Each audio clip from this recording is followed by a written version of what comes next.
नमस्कार। आपका स्वागत है आकाशवाणी में, जहां हम बात करेंगे नई योजना जी राम जी विकसित भारत के बारे में। आज हम चर्चा करेंगे कि क्यों पुरानी योजना में बदलाव की आवश्यकता थी और पुरानी योजनाओं में क्या समस्याएं थी, नई योजना के फायदे क्या क्या हैं और यह कैसे लाभार्थियों की मदद करेगी। आज इसी सिलसिले में हमारे साथ मौजूद हैं ब्यूरो चीफ और सीनियर जर्नलिस्ट ऑफ डेली मिलाप हिंदी न्यूज़पेपर हैदराबाद, श्री FM सलीम जी। ये जो जी राम जी विकसित भारत योजना है, ये क्या है? विकसित भारत रोजगार और आजीविका मिशन ग्रामीण के नाम से जी। जो भी भारत सरकार ने योजना बनाई है, या ये कहिए कि इसको नए विधेयक के रूप में संसद में पारित किया गया। ये नया कानून बनने का एक महत्वपूर्ण पड़ाव है। जो हमारे श्रोता हैं, दर्शक हैं, वो तो जानते हैं कि मनरेगा योजना जो है ग्रामीण क्षेत्र में भारत के रोजगार गारंटी योजना के रूप में 2005 से शुरू की गई थी। अब ये होता है कि परिवर्तन जो है वो प्रकृति का नियम है। बहुत सारी चीज़ें जब परिवर्तित होती हैं तो ये कहा जाता है कि वो जीवित हैं या लाभ, उससे लाभ होगा। कई बार ऐसा होता है कि कोई पुरानी योजना है तो वो स्थिर तो हो रहती है, लेकिन उसमें जड़ता आने लगती है, तो उसमें परिवर्तन और सुधार की आवश्यकता है।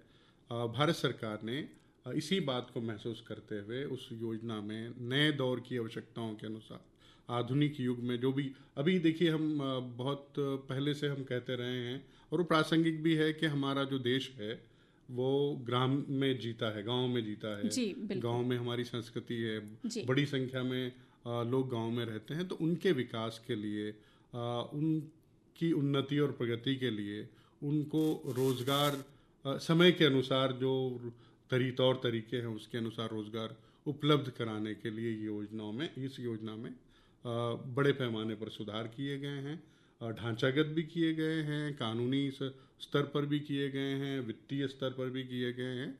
तो निश्चित रूप से जो वीबी जी राम जी हम जिसको कहते हैं, या विकसित भारत रोजगार आजीविका मिशन है ग्रामीण क्षेत्र के लिए, ये इस रूप से इसको देखा जा सकता है। जी, सही बात है। पुरानी योजनाओं में ऐसी क्या समस्याएं थी जिसे बदलना बहुत ज़रूरी था, और नई योजनाओं यानी जो हमारा ये विकसित भारत जी राम जी जो हमारी योजना है, इसे चलाने की ऐसी क्या ज़रूरत थी? देखिए, कोई भी योजना, अगर मैं ग्रामीण क्षेत्र की बात करूं तो वो सन 60 में, 70 में, 80 में, 90 में और 2005 तक कई सारे नाम आपको मिलेंगे, जिसमें आपको ग्रामीण श्रम बल योजना रही, राष्ट्रीय ग्रामीण रोजगार कार्यक्रम रहा, भूमिहीन मजदूरों के लिए रोजगार कार्यक्रम। हर समय परिवर्तन समय के अनुसार किया जाता है। जी। अभी जब सरकार ने मनरेगा के बारे में जो विभिन्न राज्यों में जो निगरानी की, उसकी समीक्षा की, तो पाया गया कि पारदर्शिता की कमी है।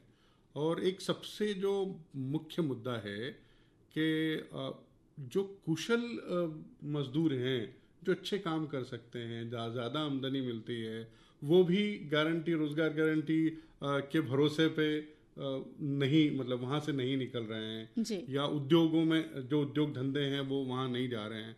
जी। तो और भी ऐसा है कि कई सारे ऐसे जो पहले काम थे वो अब नहीं रहे। जी, सही बात है। और इसलिए बहुत सारी चीज़ों को देखते हुए सरकार ने पारदर्शिता लाने के उद्देश्य से, सुधार लाने के उद्देश्य से, निश्चित रूप से जो रोजगार के लिए तय सीमा थी, जैसा कि सरकार ने पहले 100 दिन रखे थे, उसमें फिर कैसे बदलाव किया जाए, राज्यों की क्या भूमिका हो, सुनिश्चित कैसे किया जाए कि उसको रोजगार मिले ही, पैसे भी उसको बराबर मिले। ये बहुत सारी बातें थी। और मैंने जैसे शुरू में कहा आपको कि एक योजना जब निरंतर उसी ढांचे में चलती है तो खामियां तो आती हैं। उन खामियों को दूर करने के लिए प्रशासन और सरकार समय समय पर बदलाव लाती है, और मनरेगा को वीबी जी राम जी बनाने के पीछे भी मुझे यही उद्देश्य नजर आता है सरकार का। यानी बदलाव जरूरी है। बिल्कुल, बदलाव जरूरी है। ये जो नई योजना है अपनी, इसके क्या क्या फायदे हैं? हाँ, देखिए, मैं आपको बता रहा था कि उद्योग धंधे जो मजदूर न मिलने के कारण बंद हो रहे हैं ग्रामीण क्षेत्रों में, वो भी शायद मुझे लगता है कुछ चेंजेस आएंगे, कुछ परिवर्तन आएंगे, कि जो कुशल मजदूर हैं वो अपनी कुशलता के अनुसार रोजगार प्राप्त कर सकेंगे। दूसरा ये है कि जो डिजिटल व्यवस्था है अभी, वित्तीय व्यवस्था जो है, तो उसमें उनको समय पर काम के साथ साथ पैसे का भुगतान भी समय पर होगा। तीसरा मुझे लगता है कि राज्यों की भूमिका बढ़ेगी। राज्य प्रशासन देखेगा कि क्योंकि उसकी भूमिका अभी 10 से 40% की बात हो रही है अलग अलग राज्यों में। किसी में 10% होगी, किसी में 20 होगी, किसी में 30 होगी, किसी में 40 होगी। जब राज्य की भूमिका बढ़ेगी तो राज्य प्रशासन देखेगा। दूसरा ये है कि पहले सिर्फ काम के हद तक ही देखा जाता है, कुछ भी काम करना।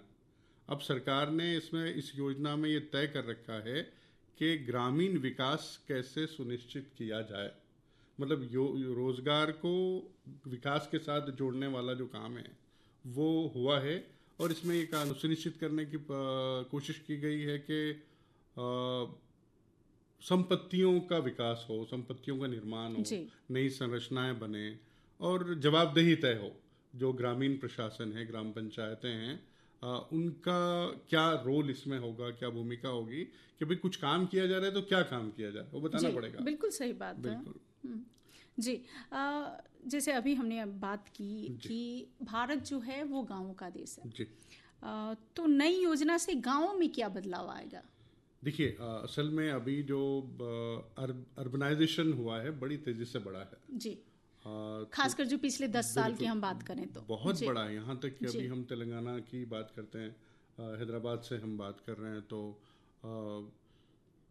3 हिस्सों में जब इसको बांट के देखा जाए कि शहरीकरण और उपशहरीकरण, फिर ग्रामीण क्षेत्र हैं। ग्रामीण क्षेत्रों में विकास तो हो रहा है, प्रगति तो हो रही है, लेकिन उसको ढांचागत तरीके से देखा जाए तो किस तरह से सुनिश्चित किया जाएगा कि गांव का विकास हो रहा है। यदि गांव का विकास एक पद्धति से किया जाए, एक उसका स्तर हो, तो मुझे लगता है कि पलायन कम होगा। मतलब जो चरमरा रहा है शहरों में ढांचा, जो आधारभूत संरचना है वो चरमरा रही है, लोग जो है पलायन कर रहे हैं गांवों से, वो बर्डन जो बोझ जो शहरों पे पड़ रहा है वो सबसे पहले कम होगा। दूसरा, गांव छोड़कर शहर में आना आजीविका के लिए, रोजगार के लिए, यदि निश्चित रोजगार है तो ठीक है, नौकरियों के लिए आना, शोध के लिए आना, भविष्य निर्माण के लिए आना, वो ठीक है। केवल दिहाड़ी मजदूरी के लिए आना तो वो मुझे लगता है कि हो सकता है उसमें भी अधिक आय होगी, लेकिन जब उसको वही आय गांव में मिलने लगे तो निश्चित रूप से गांव विकास करेगा, और गांव में जो समस्याएं हैं वो धीरे धीरे जब गांव में रहने लगेंगे तो लोगों को समस्याएं भी समझ में आने लगेंगी। तो इस तरह से मुझे लगता है कि जो परंपरागत जो समस्याएं हैं जिनको हल नहीं किया जा सका है, वो प्रगति के पथ पर लोगों को जोड़ा जा सकेगा इस तरह से। बिल्कुल सही बात है। जैसे अभी हम बात कर रहे थे जो आधारभूत चीजें हैं गांवों की, उसके बारे में थोड़ा अगर हम बात करें तो उसको कैसे आप उल्लेख करना चाहेंगे? जैसे सड़क है जी, तालाब हैं, जल संरचनाओं की बात की गई है, सड़कों का ढांचा है, भवनों का ढांचा है, और बहुत से ऐसे जो स्कूल हैं, अस्पताल हैं। जब उनके बनाने में ये मजदूर वर्ग काम करेगा तो एक दिखाई देगा, प्रगति दिखाई देगी, जवाबदेही, मैंने कहा जवाबदेही जब तय होगी तो पारदर्शिता आएगी। बहुत सारी चीज़ें इसमें मुझे लगता है कि परिवर्तन हो सकता है, और सरकार के जो लक्ष्य हैं वो पूरे हो सकते हैं जी। अभी हम बात कर रहे थे लक्ष्य की, तो हम ये भी जानना चाहेंगे कि जो जी राम जी विकसित भारत है उसके लक्ष्य क्या क्या हैं? सबसे पहले तो ये है कि जो प्रशासनिक व्यय की सीमा है उसको बढ़ाकर 6% से 9% कर दी गई है। मानव संसाधन के बारे में बात की जा रही है तो इसमें पारदर्शिता बढ़ने की उम्मीद है, और 100 दिन से 125 दिन करना, ये मुझे लगता है कि रोजगार को बढ़ावा मिलेगा। और योजना के जो क्रियान्वयन हैं उनमें डिजिटल भुगतान को अनिवार्य कर दिया गया है। आप सीधे कोई अगर ठेकेदार है या कोई जो भी उनको वेतन देने वाला है वो ये न देकर भी देने का दावा नहीं कर सकता। अब सीधे उसके खाते में ये चीजें जाएंगी, तो ग्रामीण अर्थव्यवस्था, डिजिटलाइजेशन का एक बहुत बड़ा फायदा भी हम मान सकते हैं कि आप उसे फेक नहीं दिखा सकते हैं। बिल्कुल। तो इससे परिवार की सुरक्षा भी बढ़ेगी और हाँ बिल्कुल, आप जैसे ना कि फेक नहीं दिखा सकते जब उसके खाते में जा रहा है। हालांकि वहां भी हो सकता है, बहुत सारे रास्ते निकलते हैं लोगों के लिए, लेकिन कम से कम उसको लगेगा कि अब ये मेरे खाते में आ गई है, तो इस पे कोई दूसरा दावा नहीं कर सकता। और ये भी एक बात इसमें भी ये कही कि 15 दिनों के भीतर काम मांगा अगर गया है, मजदूरों ने काम मांगा है, तो उसको जो स्थानीय प्रशासन है उसको 15 दिन के भीतर देना होगा, और इस तरह से बेरोजगारी कम होने की संभावना अधिक है। दूसरी एक बात जो इसमें है वो है कि हालांकि इस पर कुछ विरोध हो रहा है, ठीक है, लेकिन जो अगर उस परिदृश्य जो उसका देखा जाए, 60 दिन का जो मामला है, जो फसलों के दौरान की बात की जा रही है, इसमें समस्या ये हो रही थी कि जो किसान हैं, जो कृषि क्षेत्र है, उनको मजदूर नहीं मिल रहे थे। उस वजह से फसलों की जो गुणवत्ता है वो उस पर प्रभाव पड़ रहा था। तो इस बहाने अब दोनों का लाभ होगा, रोजगार भी मिलेगा और जो कृषि किसान लोग हैं उनको भी उस समय मजदूर मिलेंगे। ये सरकार का जो दावा है, निश्चित रूप से भविष्य में इसके प्रभाव परिणाम दिखाई देंगे, सामने आने लगेंगे, तो मुझे लगता है कि योजना के जो लक्ष्य हैं वो प्राप्त किए जा सकेंगे। जी, और जो कि बहुत ही अच्छा कदम है भारत सरकार का, लोगों को ना ही मतलब रोजगार देने के साथ साथ लोगों का जो पलायन है या फिर शहरों पे जो बोझ है वो तीनों एक साथ जी जी जी जी कम किया जा सकता है। जी, अब थोड़ा हम बात करेंगे कि इसके जो आवेदन है, विकसित भारत जी राम जी के जो आवेदन है वो कैसे दिए जा सकते हैं, इसके कुछ शुल्क हैं कि नहीं? देखिए, अभी तो ये निशुल्क है निश्चित रूप से, और हमेशा ही निशुल्क रहेगा, क्योंकि ये रोजगार के लिए है, तो कोई शुल्क लेकर रोजगार, पहले भी इसकी कोई इस तरह से जो है वो असुविधा नहीं थी, अब भी इसको और बेहतर किया गया है। आवेदन करना आसान होगा।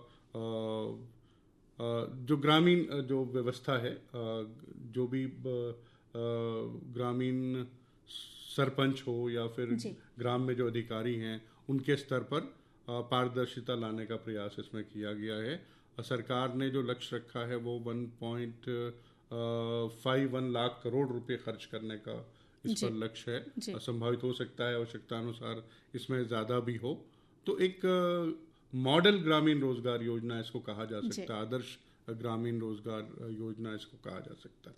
जी, जो कहीं ना कहीं मुझे लग रहा है विकसित भारत 2047 की जो कल्पना है उसके साथ भी जुड़ा हुआ है। बहुत सारे लक्ष्य 2047 के साथ जुड़े हैं, 2047 के साथ अलग अलग। देखिए, सिर्फ शहरी विकास या आर्थिक विकास या औद्योगिक विकास या रक्षा क्षेत्र में विकास, यदि हम ये बातें केवल यहाँ तक सीमित रहेंगी, तो फिर वो जो संपूर्ण लक्ष्य प्राप्त करने का जो लक्ष्य है या संपूर्ण विकास का जो लक्ष्य है वो ग्राम को छोड़कर कैसे किया जा सकता है। अंतिम व्यक्ति तक विकास की जो लाभ हैं विकास के, वो पहुंचाने की जब हम बात करते हैं तो ग्राम को छोड़कर नहीं कर सकते। जैसे हमने शुरुआत की थी बातचीत में कि भारत गांव में बसता है, तो उस ग्रामीण आदमी का जो एक बात मैं कहूँगा आपको, गरीबी दूर करने का जो लक्ष्य है या जो भी कार्य हैं सरकार के, जो कदम हैं, मुझे लगता है प्रभावी रूप से इस योजना के साथ प्राप्त किए जा सकते हैं। एफएम सलीम जी, आपने अपने कीमती वक्त में से वक्त निकाल के आकाशवाणी हैदराबाद को दिया, इसके लिए आपको बहुत बहुत धन्यवाद। जी धन्यवाद।